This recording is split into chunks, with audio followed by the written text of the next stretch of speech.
प्यारे बच्चों नमस्कार। जेसीईआरटी के डीजी स्कूल में आपका स्वागत है। मैं अनुपमा आज आप लोगों के साथ आप लोगों की इंग्लिश बुक डेजी के यूनिट 8A के चैप्टर एग्जामिनेशन टाइम पर चर्चा करूंगी। बच्चों, यह चैप्टर आर के नारायणन की book Swami and his friends से लिया गया है। इसके पहले भाग में हम लोगों ने पढ़ा था कि स्वामी के स्कूल में एग्जामिनेशन स्टार्ट्स होने वाले हैं, इसीलिए सभी स्टूडेंट्स बहुत परेशान हैं, एग्जाम्स की तैयारी में बिजी हैं। स्वामी का दोस्त मनी ताजे बैगन लेकर के अपने स्कूल के क्लर्क के पास जाता है ताकि उससे कुछ क्वेश्चन पेपर्स के बारे में पता कर सके। चलिए अब देखते हैं क्या होता है। क्या वह अपने मकसद में, अपने गोल में सफल हो पाता है? क्या उसे क्वेश्चन पेपर के बारे में पता चल पाता है? क्लर्क अपनी ही बातों में व्यस्त था। पहले अपनी बिल्ली के बारे में बात कर रहा था, उसके बाद आई फ्लाइज के बारे में बात कर रहा था और मनी को बता रहा था इसको अपनी आंखों के पास नहीं आने देना चाहिए और जब भी आंखों में कोई बीमारी हो तो प्याज का एक टुकड़ा लेकर, लेकिन मनी उसे बीच में ही रोक देता है क्योंकि मनी को उसकी इन सब बातों में कोई इंटरेस्ट नहीं था। अब आगे क्या होता है? The clerk was slightly puzzled. तो अपनी बात को बीच में ही काट देने पर क्लर्क थोड़ी सी उलझन में आ गया। यस, हाँ, इंडीड ए वीक मोर। सचमुच में एक सप्ताह और है, मतलब हाँ, सचमुच में एक सप्ताह बाद ही एग्जामिनेशंस है। You must take care to choose only the juicy variety. Clerk फिर से अपनी बातों में लग जाता है कि तुम्हें सिर्फ रसेदार प्याज को ही चुनना है। द लार्ज जूसी वेराइटी, बहुत बड़ा रसेदार प्याज, नॉट द स्मॉल ओनियन, और छोटे वाले प्याज को नहीं चुनना है। Sir, money interrupted. तो मनी फिर से उसे बीच में ही टोक देता है, इग्नोरिंग द जूसी वेराइटी, और वह जो रसेदार प्याज के बारे में बात कर रहा था उसे अनसुना करते हुए। I am much worried about my examinations. मैं अपनी परीक्षाओं को लेकर बहुत चिंतित हूँ, बहुत परेशान हूँ। और ही लुक्ड पैथेटिक। पैथेटिक मतलब दयनीय। तो वह ऐसा दिखाता है कि वह सचमुच में बहुत दुखी है, बहुत चिंतित है। अब क्लर्क कहते हैं, आई एम ग्लैड, मुझे प्रसन्नता है। If you study and work hard you will pass. यदि तुम पढ़ोगे और कड़ी मेहनत करोगे तो तुम जरूर पास हो जाओगे, said the clerk. You see sir, आप देखिए sir, I am so worried, मैं इतना चिंतित हूँ। I don't sleep at nights, मैं रात में सो भी नहीं पाता हूँ। थिंकिंग ऑफ द एग्जामिनेशन, परीक्षा के बारे में सोचते हुए। If you could possibly tell me something important, यदि आप मुझे कुछ जो इम्पोर्टेंट है वह बता सकें। I have such a lot to study, मुझे इतना सब कुछ पढ़ना है, मतलब मुझे बहुत ज्यादा पढ़ना है। And I don't want to study unnecessary things, और मैं जो अननेसेसरी है, अनावश्यक चीजें हैं, उन्हें पढ़ना नहीं चाहता। That may not be necessary for the examinations, जो परीक्षाओं के लिए जरूरी नहीं है। मतलब अब डायरेक्ट उससे मनी पूछना चाह रहा है। The clerk understood what he was driving eight but said. तो अब क्लर्क को समझ में आ गया कि मनी उससे क्या पूछना चाह रहा था, लेकिन फिर भी वह कहता है, just read all your portions and you will pass. तुम्हारे जो जितने पार्ट हैं या जितना तुम्हें पढ़ना है सबको पढ़ लो और तुम पास हो जाओगे। Mani realised that diplomacy was not his line. Diplomacy मतलब कूटनीति। तो मनी समझ गया कि अब कूटनीति से, मतलब इधर उधर बातों को घुमा करके कोई फायदा नहीं होगा, अब मुझे सीधे सीधे पूछना होगा। ही आस्क्ड ब्लंटली, ब्लंटली मतलब सीधे, तो उसने सीधे स्पष्ट शब्दों में पूछा, प्लीज टेल मी सर, कृपया मुझे बताएं sir, what questions we are getting for our examinations, हमें परीक्षा में कौन कौन से प्रश्न मिलने वाले हैं। वो अब सीधे पूछ लेता है।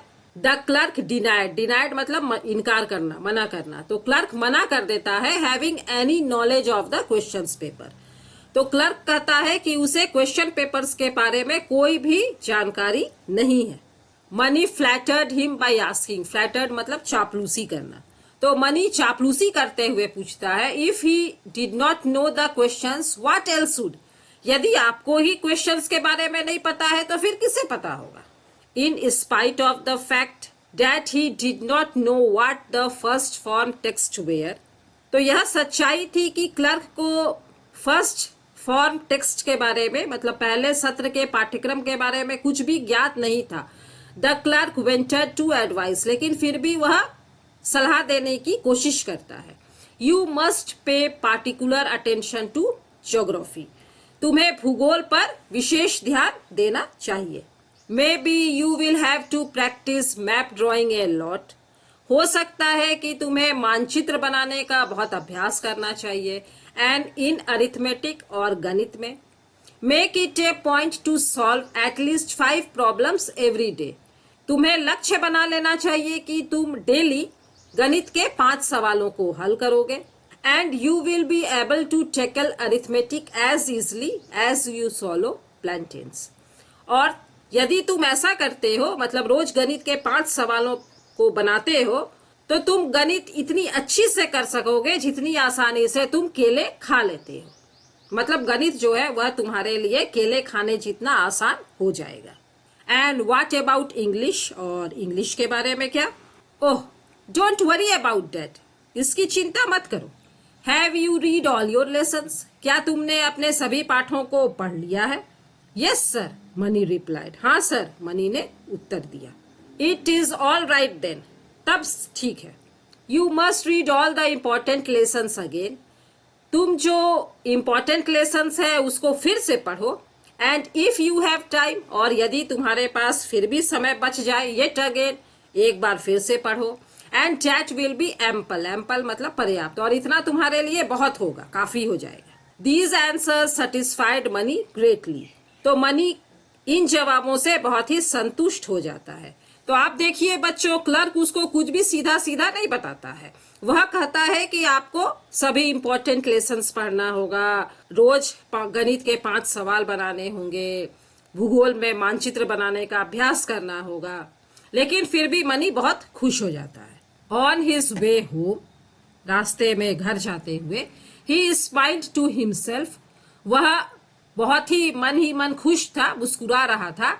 एंड सेड द 4 आनाज he had invested on brinjals was not after all a waste, अपने से बोला कि मैंने जो सुबह बैगन खरीदने में 4 आने लगाए थे वो बेकार नहीं गए, मतलब मुझे तो बहुत महत्वपूर्ण बातें, बहुत इंपॉर्टेंट लेसन्स पता चल गया। बच्चों, यहाँ पर 4 आना लिखा हुआ है, जैसे आजकल आप लोग 1 रुपया, 2 रुपया, 5 रुपया, 10 रुपया ऐसे में सामान खरीदते हैं। तो जिस समय की यह कहानी है उस समय 1 आना, 2 आना, 4 आना, 8 आना ऐसे सामान मिलते थे। तो इसीलिए मनी ने 4 आने में बैगन खरीदे थे। मनी फेल्ट इम्पोर्टेंट, तो मनी अपने आप को बहुत खास अनुभव कर रहा था। ही सीक्रेटली pitied his classmates, और उसे अपने सहपाठियों पर दया आ रही थी। who had to do coolie work without valuable hints to lighten their labor, जो कि बहुत मेहनत कर रहे थे, कूली के समान काम कर रहे थे, और उनके पास कोई हिंट नहीं था जिससे कि वे कम मेहनत करें। मनी को लग रहा था मुझे तो हिंट मिल गया है, अब मैं वैसे ही पढ़ूंगा, मुझे कम पढ़ाई करनी पड़ेगी। he felt he ought to share his good secret with Swaminathan, तो मनी को लग रहा था कि उसे अपने इस जो सीक्रेट है, रहस्य है, उसे स्वामीनाथन को बताना चाहिए विदाउट डाइवर्जिंग द सोर्स, और उसे यह बात कहाँ से पता चली है यह नहीं बताना चाहिए, मतलब इस बात का सोर्स क्या है यह नहीं बताना चाहिए, लेकिन जो हिंट मिला है वह बता देना चाहिए। They were going home from the school, तो स्वामी और मनी स्कूल से अपने घर वापस लौट रहे थे।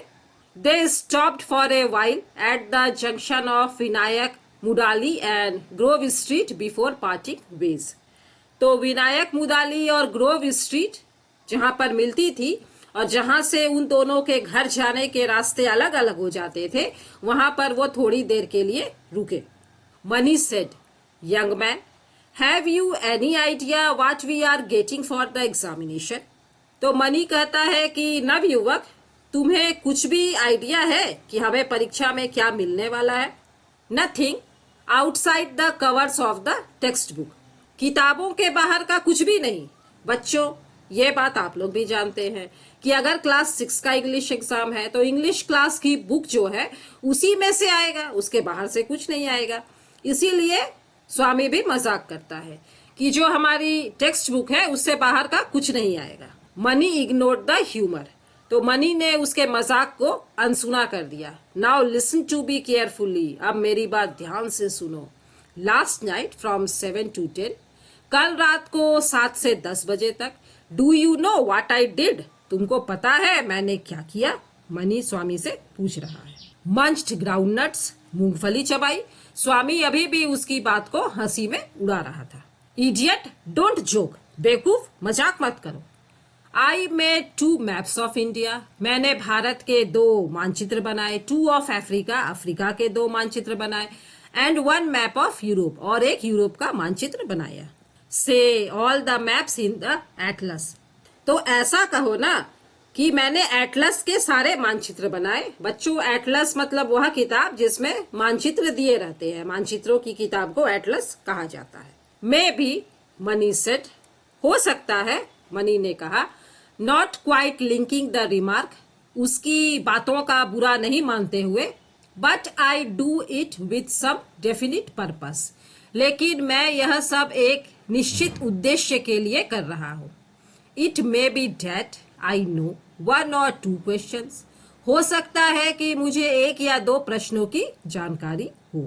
But don't let the other fellows know anything about it, लेकिन जो दूसरे दोस्त हैं उन्हें इस बारे में कुछ भी पता नहीं चलना चाहिए। I may get into trouble, मैं मुसीबत में पड़ जाऊंगा। Swaminathan was taking in by the other seriousness, तो अब स्वामी को पता चल गया कि दूसरा बहुत गंभीर है। एंड इनफर्ड ए मोरल, और उसने कहा कि ठीक है, मैं यह बात किसी को भी नहीं बताऊंगा। तो बच्चों, यह था एग्जामिनेशन टाइम, जो कि स्वामी एंड हिज फ्रेंड्स बुक से लिया गया है। और इसमें यह बताया गया था कि किस तरह से एग्जाम आने के समय सभी बच्चे परेशान थे। तो मुझे उम्मीद है कि आप लोगों ने इसे अच्छी तरह से समझ लिया होगा। चलिए अब हम लोग इसके ऑथर के बारे में जानते हैं। ये हैं R.K. नारायण, इस बुक के ऑथर, जिनका जन्म हुआ था 10 अक्टूबर 1906 को, मृत्यु हुई थी 13 मई 2001 को। एक भारतीय लेखक थे जिन्होंने फिक्शन मतलब कल्पना पर कहानियां लिखी हैं, और किताबों की एक सीरीज है about people and their lives in an imaginary town in India called Malgudi. उन्होंने एक काल्पनिक शहर बनाया है मालगुड़ी, और वहां के लोगों के बारे में और उनकी जिंदगियों के बारे में किताब लिखी है, स्वामी एंड हिज फ्रेंड्स। और उसी किताब से यह एग्जामिनेशन टाइम चैप्टर लिया गया है। और बच्चों, जैसा कि मैंने पहले भी बताया था, इस किताब पर एक टीवी सीरियल भी बन चुका है, मालगुड़ी डेज, जो कि बहुत पॉपुलर हुआ था। He is regarded as one of India's greatest English language novelist. English में लिखने वाले प्रसिद्ध भारतीय लेखकों में उनका नाम आता है। तो ये थे R.K. नारायण। हम लोगों का यह चैप्टर भी खत्म हो गया। मिलते हैं बच्चों अगले वीडियो में, जिसमें हम लोग इस चैप्टर के एक्सरसाइज में दिए गए क्वेश्चंस के आंसर्स पर चर्चा करेंगे। तब तक स्वस्थ रहिए, सुरक्षित रहिए, पढ़ते रहिए। Thank you.